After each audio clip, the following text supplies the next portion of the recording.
Hello everyone. तो आज हम लोग स्टार्ट करने वाले हैं हमारी फ्लैमिंगो बुक का चैप्टर नंबर 2 जो कि है लॉस्ट स्प्रिंग। और इस चैप्टर के जो ऑथर हैं वो हैं अनीस जंग। तो ये जो चैप्टर है, अब इसका नाम है लॉस्ट स्प्रिंग, तो ये जो टाइटल है ये लॉस्ट स्प्रिंग सिंबलाइज करता है जो बच्चे हैं उनके लॉस्ट चाइल्डहुड को, वो बच्चे जो अपना बचपन खो चुके हैं। ऐसी स्टोरीज जो हैं, इस चैप्टर में दो स्टोरीज हैं, दो बच्चों के बारे में है। तो वो ये चैप्टर सिंबलाइज करते हैं कि कैसे उन दो बच्चों ने अपना बचपन खोया और वो जहाँ पे रहते थे और बच्चे उन्होंने भी अपना बचपन खोया। तो वो सब स्टोरीज इस चैप्टर में आपको दिखाई जाएंगी। तो हम लोग स्टार्ट करते हैं। तो ये जो चैप्टर है इसमें जो ऑथर है हमारी अनीस जंग, ये दो जगह की बात करती हैं। जो हमारी दो स्टोरीज हैं वो दोनों अलग अलग जगह की हैं। एक तो जो हमारी ऑथर है उनके नेबरहुड जो है सीमापुरी, जो कि ईस्ट दिल्ली में है, वही की है कि कहाँ कैसे जो है वहाँ के जो रैग पिकर्स हैं वो इतनी गरीबी में रहते हैं, इतनी पॉवर्टी में रहते हैं कि उन वहाँ के जो बच्चे हैं उन्हें बचपन से ही काम करना पड़ रहा है। उन्हें बचपन से ही ये रैग पिकिंग का जो काम होता है, लाइक कूड़ा उठाने वाला या कुछ भी ऐसा इस तरह का काम करना पड़ रहा है। और जो हमारी दूसरी स्टोरी है वो बेस्ड है हमारी फिरोज़ाबाद सिटी पे। वहाँ के जो बैंगल मेकर्स है, फिरोज़ाबाद हमारी बैंगल्स बनाने के लिए बहुत फेमस है, वहाँ पर बैंगल मेकिंग इंडस्ट्रीज बहुत अच्छी हैं। तो कैसे वहाँ पे बच्चों को बचपन से ही उतने हाई टेम्परेचर में ग्लास फर्नेसेस के सामने बैंगल मेकिंग का काम करना पड़ रहा है। तो ये सब चीज़ें चैप्टर में दिखाई जाएंगी। जो चैप्टर की थीम है ये इसी पर बेस्ड है कि कैसे बच्चे जो हैं उन्होंने अपना चाइल्डहुड खोया, कैसे गरीबी की वजह से उनकी जो लाइफ है वो एक्सप्लॉइट हो गई, उनका बचपन से ही उन्हें काम करना पड़ा है। इस स्टोरी में हमारे दो प्रोटोगनिस्ट हैं, प्रोटोगनिस्ट यानी कि जो हमारे मेन कैरेक्टर्स हैं इस पूरे दोनों चैप्टर्स के, उन्होंने स्टोरीज के, एक तो है हमारा साहिबे आलम और एक है मुकेश। कैसे उन्होंने अपना बचपन खोया, कैसे गरीबी में वो जिए, कैसे इलिटरेसी में वो जिए, इस स्टोरी में वो सब दिखाया जाएगा कि कैसे जो है गरीबी की वजह से कुछ जो हमारे कस्टम्स और ट्रेडिशंस होते हैं पुराने, उसकी वजह से बच्चे जो होते हैं उनका शोषण होता है, उन्हें एक्सप्लॉयटेशन की लाइफ जीनी पड़ती है, बच्चे कंपेल हो जाते हैं कि उन्हें ऐसी लाइफ जीनी पड़े।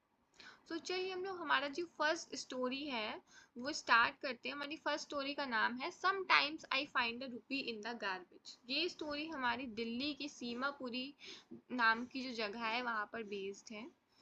ऑथर अपने पड़ोस में ही जाता है, उसके नेबरहुड में। तो उसे एक लड़का साहिब जिसका नाम है, हर सुबह उसे वो लड़का मिलता है। वो हमेशा साहिब को देखते हैं कि वो कचरे के ढेर जो होते हैं, जो हमारे गार्बेज डम्प्स होते हैं, उनमें कुछ ना कुछ ढूंढ रहा होता है। या अगर इस चैप्टर में बोला गया है कि that he is scrounging for gold, यहाँ पर जो चैप्टर में स्क्राउंजिंग की मीनिंग है इसका मतलब है सर्चिंग, यानी कि वो कचरे के ढेर में कुछ ना कुछ सर्च किया करता है। और ऑथर जब उससे पूछते हैं कि तुम ये काम क्यों करते हो, तो उसके पास केवल एक ही जवाब होता है कि मेरे पास और कुछ करने के लिए है ही नहीं। फिर ऑथर उसे कहती है कि तुम स्कूल जाओ, लेकिन उनके जो नेबरहुड था वहाँ पर कोई स्कूल भी नहीं था। ऑथर ने उससे मजाक में ही ऐसे ही पूछा कि अगर मैं स्कूल स्टार्ट करूँगी तो क्या तुम आओगे। साहिब बहुत खुश हो गया, उसने बहुत ही खुशी से हाँ बोला। उसके बाद जब ऑथर जब भी जाती थी अपने नेबरहुड में, जब भी साहिब से वो मिलती थी तो साहिब उससे एक ही सवाल पूछते थे कि क्या आपने स्कूल बनवाया, आप स्कूल कब बनवाएंगी। ऑथर को बुरा लग गया कि मैंने उससे ऐसे ही बोल दिया, लेकिन वो इतनी छोटी सी चीज़ को लेके भी इतना खुश हो गया कि अब मैं स्कूल जाऊंगा, अब मैं पढ़ूंगा। तो इस स्टोरी में जो साहिब का फुल नेम है वो है साहिब आलम। साहिब आलम जो है उसकी मीनिंग होती है लॉर्ड ऑफ द यूनिवर्स, लेकिन उसके नाम में और उसकी लाइफ में बहुत ही कंट्रास्ट है। लाइक साहिब आलम का मतलब होता है जो यूनिवर्स का लॉर्ड हो, मतलब जो जिसके पास धन दौलत हो, पैसा हो, बहुत सारी फैसिलिटीज हो, बट रियल लाइफ में साहिब के साथ बिल्कुल उल्टा था। वो एकदम गरीबी में था, वो बचपन से ही काम कर रहा था, स्ट्रीट्स पर घूमता था। जहाँ पर वो लोग रहते थे वहाँ पर बच्चे बिना चप्पलों के बेयरफुट ही स्ट्रीट्स पर जाते थे। तो साहिब भी उनके साथ साथ ही जाता था, वो लोग वहीं पर जाते थे अपना गार्बेज में रैक पिकिंग वगैरह करते थे, कुछ अगर वो ढूंढ रहे होते थे उस गार्बेज में कि कुछ उन्हें मिल जाए। तो यही सब चीज़ें स्टोरी में हैं। कुछ लोग कहते थे कि जो बच्चे बेयरफुट जाते हैं ये ऐसा नहीं कि गरीबी की वजह से है, कि पैसा नहीं है, ये इस वजह से है क्योंकि ये हमारा ट्रेडिशन है। तो आप देख सकते हैं कि स्टोरी में कि बच्चे जो है बिना चप्पलों के जा रहे हैं, इसको कैसे ट्रेडिशन का नाम दे दिया गया, लेकिन ऑथर को पता था कि ये कोई ट्रेडिशन नहीं है, इसका जो रूट कॉज है, ये जो मेन रीज़न है वो पॉवर्टी ही है, गरीबी ही है। बस बच्चों को बोल दिया गया है कि ये ट्रेडिशन है, बट है उसका मेन जो रीज़न है वो गरीबी ही है। साहिब की जो फैमिली थी वो बहुत सारी फैमिलीज जो है सीमापुरी में, वो बांग्लादेश से आई थी 1971 में। क्यों? क्योंकि उस टाइम बाढ़ की वजह से बांग्लादेश में बहुत सारे खेत और घर वगैरह डिस्ट्रॉय हो गए, तो उनके पास रहने के लिए कोई जगह नहीं थी, इसलिए उन्हें सीमापुरी आकर ही रहना पड़ा। साहिब की फैमिली ढाका जो है, वहाँ की जो ग्रीन फील्ड्स है वहाँ से आई थी, वो भी बांग्लादेश में ही है। तो सीमापुरी है वहाँ पर लगभग 10,000 रैग पिकर्स रहते हैं। उनके जो घर हैं वो ऐसे मिट्टी से बने हुए हैं, टिन और टारपुलिन के। वो सिविक एमिनिटीज जो होती हैं वो भी लैक करते हैं। सिविक एमिनिटीज का मतलब होता है बेसिक फैसिलिटीज। जैसे कि अगर हम कहीं रहते हैं किसी सोसाइटी में, तो हमें कुछ बेसिक फैसिलिटीज दी जाती हैं, जैसे कि पीने का पानी हो गया, सीवेज की जो बेसिक फैसिलिटीज होती हैं, लेकिन सीमापुरी में उन्हें वो भी नहीं मिल रही थी। लाइक उन्हें इन छोटी छोटी चीज़ों के लिए, बेसिक चीज़ों के लिए भी वो कुछ नहीं कर सकते थे। सीमापुरी में रहने से केवल उनका थोड़ा सा जो बेनिफिट होता था वो बस यही था कि जब वो अपने वोट कास्ट करते थे, तो राशन कार्ड की हेल्प से उन्हें खाने के लिए कुछ राशन वगैरह मिल जाता था। उनकी कोई अपनी आइडेंटिटी नहीं थी सीमापुरी में। वो 30 साल से ज़्यादा तक रह चुके हैं, कोई उनकी आइडेंटिटी नहीं है। उनके लिए आइडेंटिटी से ज़्यादा इम्पोर्टेंट है फूड, क्योंकि फूड से ही उनका सर्वाइवल हुआ।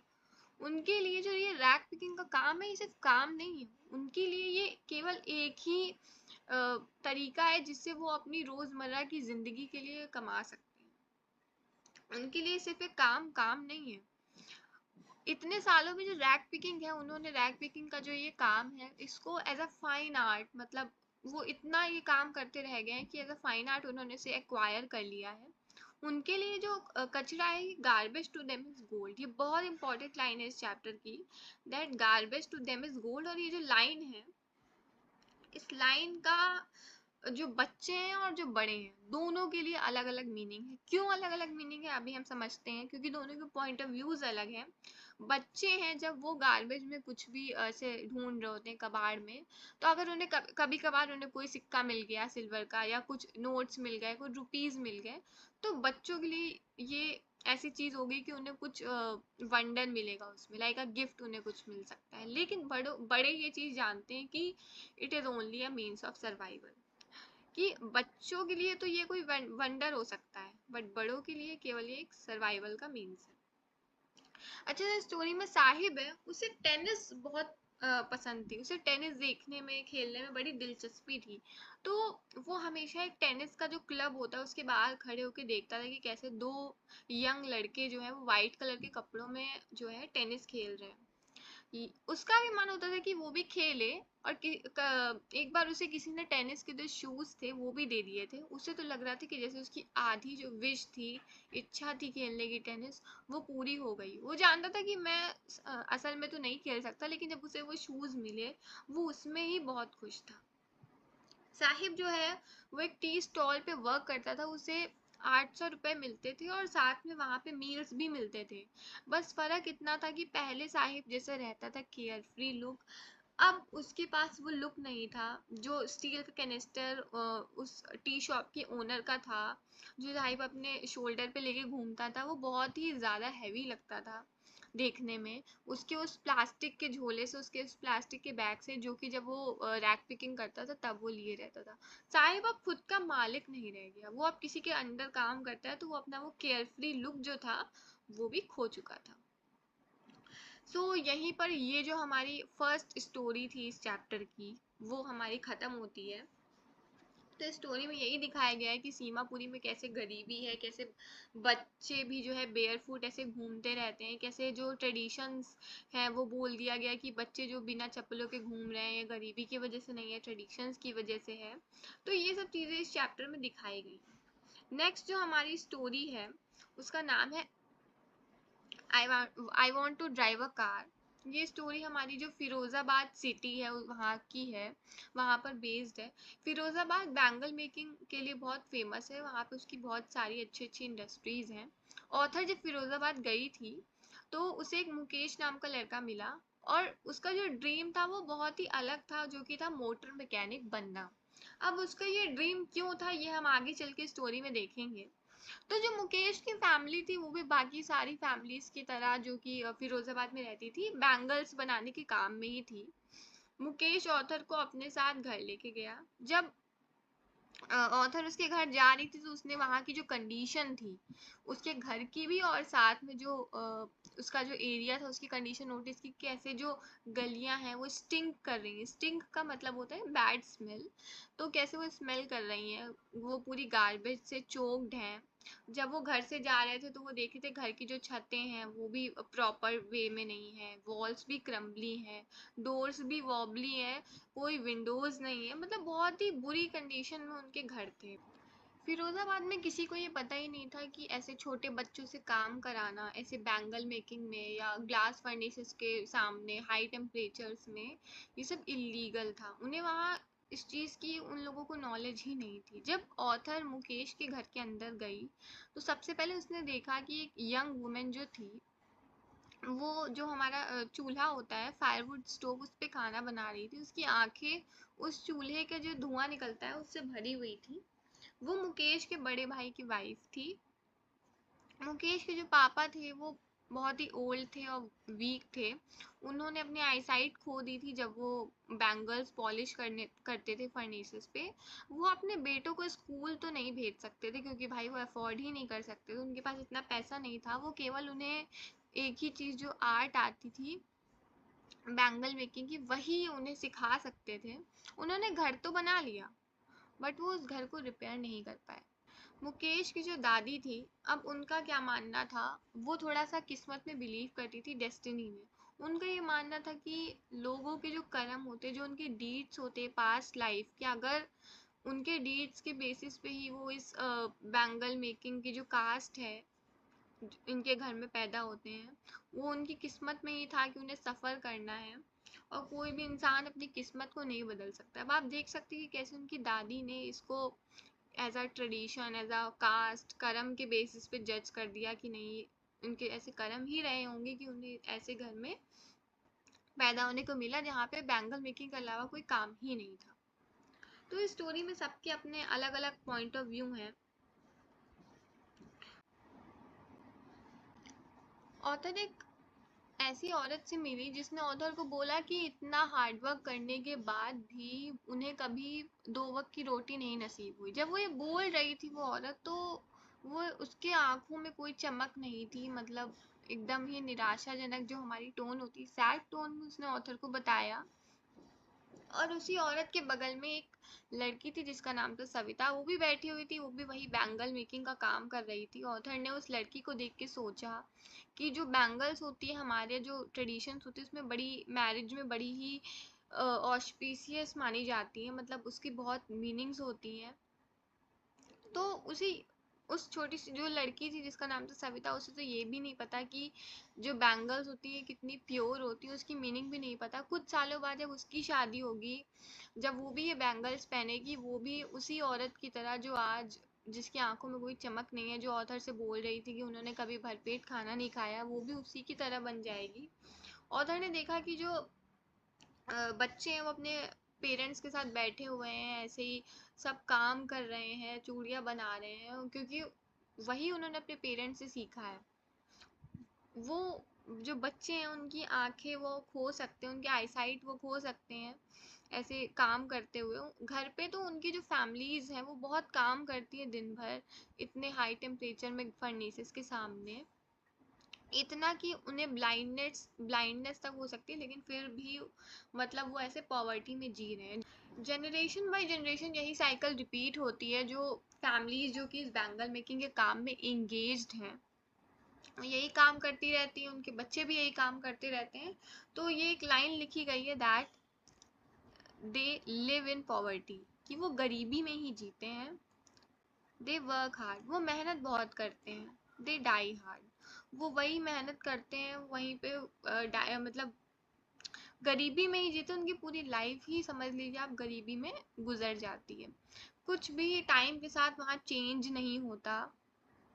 वो जो वहाँ का यूथ है जिससे जिन्हें वो देख रही थी, वो यूथ के जो बच्चे हैं वो भी, उनके पास भी बैंगल मेकिंग के अलावा कोई ऑप्शन ही नहीं। उन्हें भी लगता है कि नहीं, हम तो अपने मम्मी पापा से यही सीखे हैं तो हम यही काम कर सकते हैं। अगर हम कुछ और ट्राई भी करते हैं, कुछ डेयर भी करते हैं, तो जो मिडिल मैन, मनी लेंडर्स यानी कि जो बड़े लोग होते हैं, पॉलिटिशियंस वगैरह, उनकी वजह से वो आगे नहीं बढ़ पाते हैं। पुलिस वगैरह भी उनका कोई साथ नहीं देती अगर वो कुछ भी करने की कोशिश होती है, तो उल्टा जो वहाँ की यूथ है, बच्चे हैं, उन्हें ही मारकर जेल में डाल दिया जाता है।